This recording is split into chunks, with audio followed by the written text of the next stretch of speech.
日本22岁当红女摔跤手，她青春靓丽，前途无量。在参加一档综艺节目后，因不堪网络霸凌，社交媒体上发布死亡宣言后，在租住的公寓选择轻生，黯然离世。她到底经历了什么？背后又藏着怎样的故事？让我们一起走进今天的案件。莫看江面平如镜，你好，水底万丈深，欢迎来到解密日记，我是超人。今天给大家带来的故事要从一个女孩开始讲起，她的名字叫做木村花，1997年9月3日出生于日本神奈川县横滨市。她的母亲木村祥子是日本知名的摔跤手，父亲是印尼人。木村花1岁时父母离婚，她跟随母亲生活。为了挣钱照顾女儿，母亲祥子一直活跃在擂台上，木村花也在妈妈的摔跤训练场长大。高中毕业后，木村花决定不再上学了，接受专业的摔跤培训，继承妈妈的衣钵，从事职业摔跤。作为名门之后，在木村花不长的职业生涯中，她获得了不少的冠军。扑灵扑灵的大眼睛也让她在一众摔跤手中拥有着极高的人气。业内人士也觉得木村花在女子摔跤界前途不可限量。在木村花的社交平台上，也总是洋溢着甜美的微笑。2019年，木村花受邀参加了一档由日本富士电视台与奈飞联合制作的真人秀综艺《双层公寓》，东京2019到2020。栏目组在每期视频的开头都会提醒观众，全程没有剧本，全凭6个不同背景、不同职业的年轻素人，3个男嘉宾，3个女嘉宾，在节目组提供的一套豪华公寓里随意的生活，希望在嘉宾相处的过程中，真实的展现出6个人之间的交流互动，以及相互之间碰撞出的火花。来到综艺的嘉宾也可以按照自己的心情选择居住的时间，随时都可以离开，没有任何的限制。之后节目组会随机的补充人员来维持6个人的组合。因为节目组会将公寓几天时间发生的趣事浓缩到一集大概40分钟里，还有6位观察员对入住的嘉宾进行分析，使得虽然节目都是一些生活日常，但也显得非常有看点。木村花也应邀参加了节目的录制，她第一次出现是在这期综艺的第20期。一出场的木村花就展现了属于女性的阳刚和霸气。因为工作性质的原因，木村花很少有机会接触到男性，她参加节目也是希望通过这个机会找到意中人。镜头记录下，在去到公寓前，木村花和朋友聊到了对住进公寓的期待。她在畅想，也许会遇到喜欢的男生吧，也许会成为朋友中第一个脱单的，也说不定。当时的木村花可能并不知道，这个节目给她带来了甜蜜美梦的同时，也将她带入了万劫不复的深渊。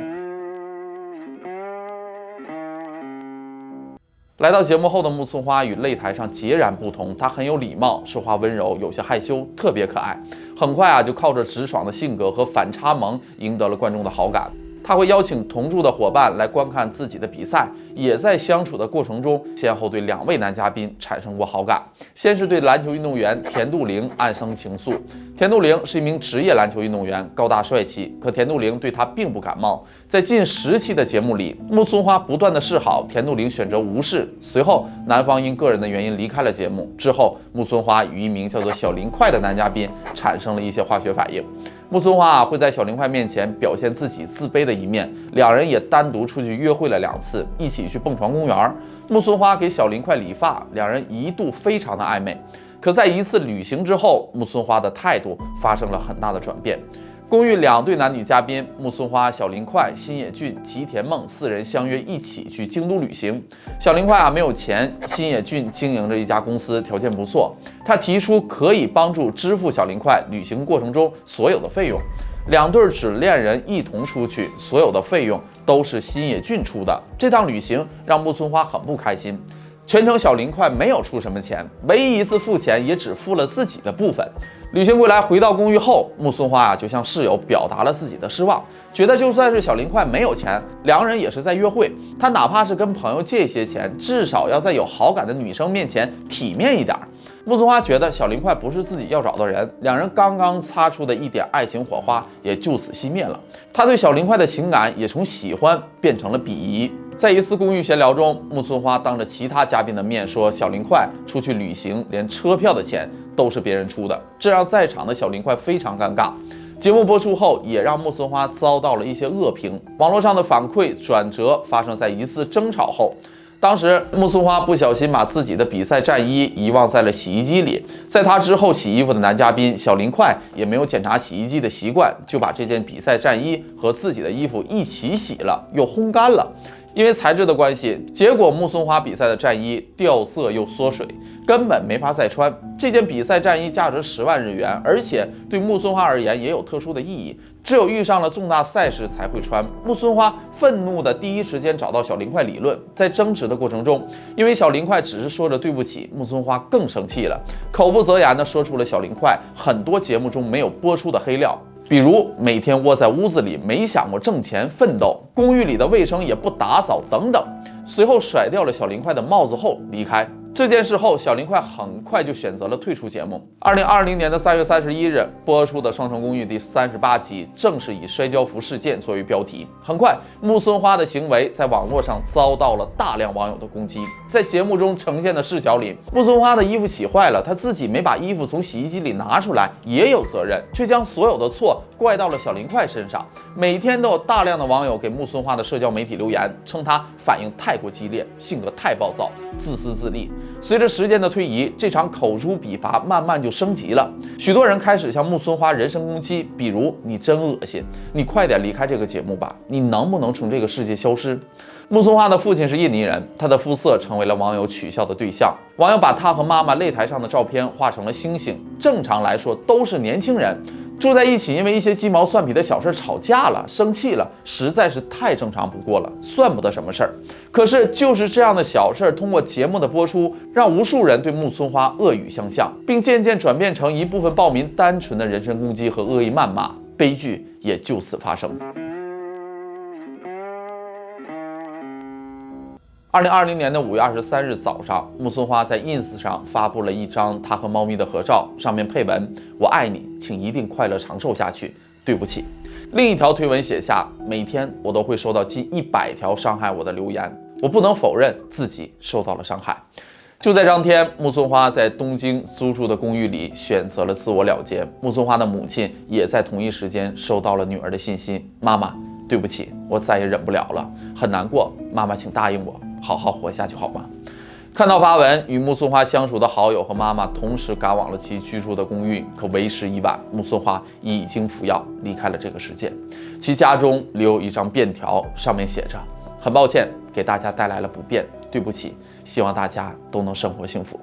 直到死去的前一刻，木村花还在想着不给别人添麻烦。这样的女孩以这种方式轻生，真的很可惜。事情闹大了，一个年轻的女摔跤手因为参加节目被网暴，选择离开了这个世界。这样劲爆的话题自然成为了媒体关注的焦点。在媒体的深挖之下，《双城公寓》作为一档收视不错的、打着真实旗号的恋爱综艺，更多不为人知的剧本和黑幕也被揭露了出来。原来《双城公寓》并不是一档充满了自由轻松的综艺，所有来参加综艺的嘉宾要签订保密协议，不能透露在公寓中发生的事儿，要接受节目组给定的日程安排，同时也不是宣称的那样想来就来，想走就走。合同中规定，如果是计划外的离开，是需要向节目组支付违约金的，并且节目组无数次的宣称没有剧本。其实，在综艺拍摄的过程中，处处都是剧本。木村花离世前跟自己的妈妈和朋友都说起过，在来到综艺后，节目组希望她树立一个彪悍的形象，以符合女摔跤手的身份。可是她生活里性格不是这样的，这让木村花非常别扭，一度想提前退出节目。而造成木村花口碑不再被网暴的摔跤服事件，也是在栏目组的授意下发生的。事情发生后，栏目组就找到了木村花，告诉他要展示自己的愤怒，要是能打小林快一顿就更好了。木村花没法接受，最后只是扔了小林快的帽子。在冷静后，他也向小林快道歉了。可是道歉的片段没有被剪辑播出，观众们看到的是木村花自私自利，性格很差，让小林快颜面扫地后，男方黯然地离开了节目。看过节目的都很气愤，所以把矛头对准了木村花。这些妈妈和朋友爆料的节目内幕也被当事的男主证实。小林快还表示，当时两个人一起去蹦床公园时，节目组就喊住了小林快，告诉他光是蹦床太单调了啊，有什么意思啊？鼓励小林快做一些大胆的动作，比如触碰木村花的胸部、臀部。从当事人的发言不难看出，一个所谓的无剧本节目，其实到处都是剧本，幕后人员在不断的推动剧情的发展，制造内容上的劲爆点，让节目得到更多的关注和讨论。作为一档节目，需要收视率无可厚非，但你非要标榜自己真实没有剧本就没有意思了。部分曾参加过节目的嘉宾匿名接受采访表示，在节目拍摄的过程中，每个人怎么行事，做出什么行为，男女嘉宾间如何互动，节目组都会出来干预，影响故事的走向。每一个来到节目组的嘉宾更像是一个演员，按照剧情设定演好角色，大家都很有压力。当这一切被各路媒体报道之后，许多人才明白，那些话题和内容都是演出来的，观众被牵着鼻子走，所以才会对木村花产生了误解，才会去攻击她。节目热度空前，好评如潮，木村花呢，则成了狂欢雀跃下的受害者，无法忍受后离开了人世。警方调查了那些曾在网络上给木村花恶意留言的人，很多人在知道事情的来龙去脉后，选择删除了评论。2020年12月15日，一名20多岁的日本长野县男子被警方逮捕。他曾在节目播出期间多次给木村花留言称：“你没有活着的价值，还不如死了算了，你什么时候去死啊？”这样的言论。而在木村花死后，该男子又兴奋地表示：“死得好，下地狱吧。”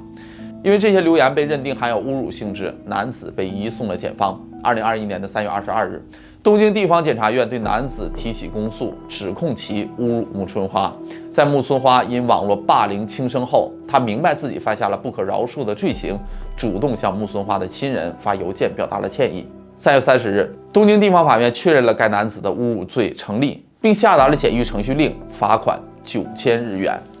男子当日就缴清了罚款，只有这么一点点钱。这可能就是网络暴民很多的原因。你可以在网络上随意的发泄自己的戾气，基本上不会受到任何惩罚，就算事情闹大了，也几乎没有伤害。决定讲这起案件后，我就完整了回看了木村花在双城公寓的所有内容。在我看来，木村花的死是多种因素叠加在一起产生的悲剧。作为一名职业的摔跤手，他在擂台上英姿飒爽，但回看他在双层公寓生活上的细节，感觉木村花应该是一个内向又害羞的女孩。因为父亲是印尼人的关系，从小她应该受到过不少的嘲讽、歧视，甚至是霸凌。在坚强的外衣下，藏着的是一个脆弱、敏感的内心，看似强悍，却真的无法承受无端的辱骂和诋毁。节目的导向又把他置于这种境地之下。正常来说，节目在播出引发爆点后，通常会降低热度，转移焦点，或者通过剪辑来给选手洗白。可在摔跤服事件综艺播出不久后，因为疫情的原因，节目停播了，许多人都待在家里，后续节目没法播出，观众的印象里，木村花的形象无法反转。同样是因为疫情，木村花所属的摔跤联盟比赛停办了，她只能窝在公寓里，被隔离在家的日子，每天面对成百条满怀恶意的留言，最终她做出了离开世界的决定。木村花离世前曾把自己的小猫托付给朋友，也为小猫留下了一张字条：愿这个世界善待你，对不起，我走了。他考虑得很周全，当决定离开前，想着照顾每个人的情绪，但木村花自己呢？类似木村花这样的案件，近2年实在是太多了。武汉一位叫做谢永安的卖糖水的老爷爷，因17年坚持2元卖糖水不涨价而走红于网络。可走红后的他开始被恶意的攻击，很多人指责不卫生，甚至有人造谣他的儿女不孝顺。为了家人，他选择回到老家，满满的无奈。2021年，网红罗小猫子直播时，在网友一声声怂恿辱骂下喝下农药，曾拖拉机自驾西藏的管管，经历了长达半年多的网暴，被一个黑粉谩骂挑衅，最终精神崩溃，选择结束了生命。女孩郑玲华向自己的爷爷汇报自己考上了研究生，就因一头粉色的头发就被恶意诋毁，也在10多天前抑郁自杀。这么魔幻的现实就发生在每时每刻我们的身边。网络就如同法外之地，一个个狂徒敲打着键盘，如同扣动扳机，射向发泄的对象。而他们杀完人之后，手上不沾一点血迹，走出门又是阳光的、和蔼可亲的人。好了，这就是本期解密日记的全部内容。希望网络少一些戾气，多一些温暖。我是超人，我们下期再见，拜拜。